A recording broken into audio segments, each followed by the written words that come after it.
Assalamualaikum warahmatullahi wabarakatuh. Perkenalkan, nama saya Nazira Aulia Utama dengan NIM 2504107379. Pada kesempatan kali ini saya akan menjelaskan materi tentang munasabah Al-Quran. Munasabah berasal dari kata yang berarti hubungan, keterkaitan, atau kesesuaian dalam istilah ulumul Quran. Munasabah adalah ilmu yang mempelajari hubungan antara ayat dengan ayat maupun surat dengan surat dalam Al-Quran. Tujuan mempelajari munasabah adalah agar kita dapat memahami Al-Quran secara utuh dan mendalam. Dengan mengetahui keterkaitan antara ayat, kita dapat memahami hikmah, pesan, dan keindahan susunan Al-Quran. Munasabah terbagi menjadi dua, yaitu hubungan yang keterkaitannya jelas dan hubungan yang tidak terlihat secara langsung. Selain itu, munasabah juga mencakup hubungan antar ayat dan hubungan antar surat dalam Al-Quran. Manfaat mempelajari munasabah antara lain memperkuat keyakinan terhadap kemujizatan Al-Quran, membantu penafsiran secara tepat, serta menunjukkan bahwa Al-Quran tersusun secara sempurna dan saling berkaitan.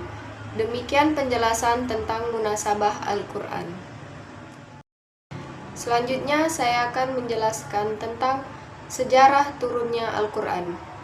Pada materi ini, Al-Quran adalah kitab suci umat Islam yang diturunkan Allah Subhanahu wa taala kepada Nabi Muhammad SAW melalui malaikat Jibril. Al-Quran pertama kali turun pada malam Lailatul Qadar di Gua Hira ketika Nabi Muhammad SAW berusia 40 tahun. Wahyu pertama yang turun adalah surat Al-Alaq ayat 1-5 yang berisi perintah membaca. Setelah itu, Al-Quran diturunkan secara berangsur-angsur selama kurang lebih 23 tahun, yaitu 13 tahun di Mekah dan 10 tahun di Madinah. Ayat-ayat yang turun di Mekah disebut ayat Makkiyah dan umumnya membahas keimanan, tauhid, dan akhlak. Sedangkan ayat yang turunnya di Madinah disebut ayat Madaniyah dan banyak membahas hukum, ibadah, serta kehidupan masyarakat.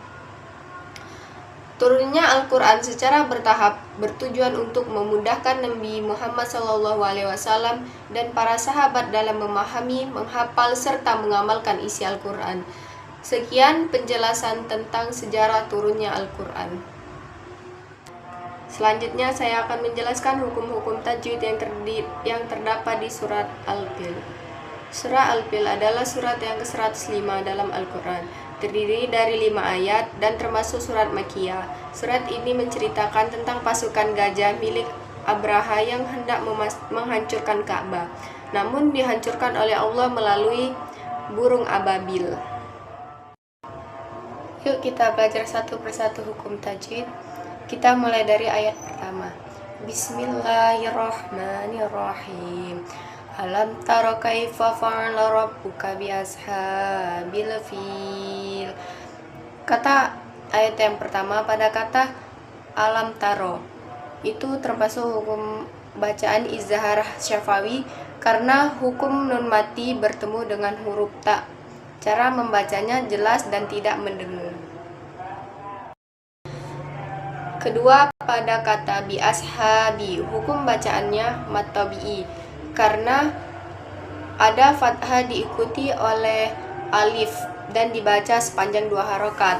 Kata ketiga itu pada kata al-fil, hukum bacaannya izhar qamariyah karena ia lam ta'rib bertemu huruf ta dibaca jelas dan terang. Selanjutnya pada ayat kedua, alam yaj'al kaidahum fi tadlil. Pada kata pertama alam yaj'al, hukum bacanya itu izhar syafawi karena mim mati bertemu dengan ya dan dibaca dengan jelas. Pada kata kedua yaitu kaidahum fi, hukum bacaannya izhar halki karena nun mati bertemu dengan fa dibaca jelas.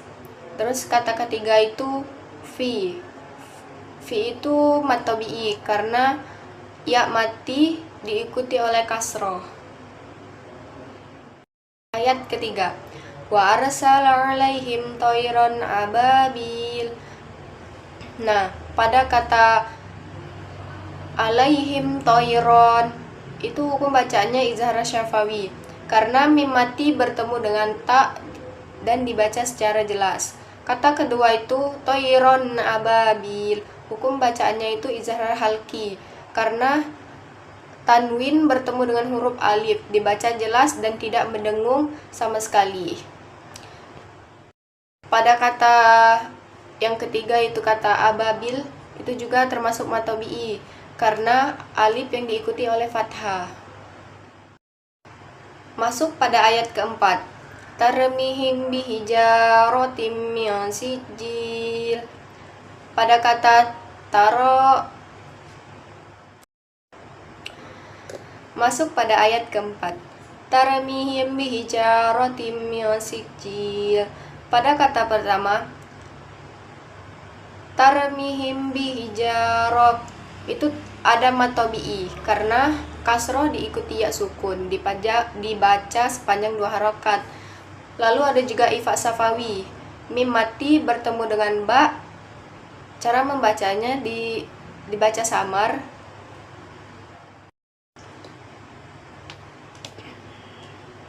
Pada kata kedua itu bijaratim, hukum bacanya idgham bi ghunna karena tanwin bertemu dengan mim, dibaca masuk dan dengung sepanjang 3 harokat. Kata ketiga itu min sijil, hukum bacanya ifa hakiki karena nun mati bertemu dengan sin, dibaca samar dengan dengung, ditahan sepanjang 3 harokat. Dan yang terakhir itu faja'alahum ka'asfim ma'kul. Pada kata pertama faja'alahum ka'asfi, itu hukum bacaannya izhar safawi karena nun mati bertemu dengan kaf dan dibaca secara jelas. Kata kedua itu ka'asfim ma'kul, hukum bacaannya itu idgham bi ghunna karena tanwin bertemu dengan mim, dibaca masuk dengan dengungan dan ditahan sepanjang 3 harokat. Nah, itu hukum-hukum bacaan tajwid yang terdapat di dalam surat Al-Fil ayat 1-5. Sekian materi dari saya yang bisa saya sampaikan. Kurang dan lebihnya saya mohon maaf, kepada Allah saya mohon ampun. Wassalamualaikum warahmatullahi wabarakatuh.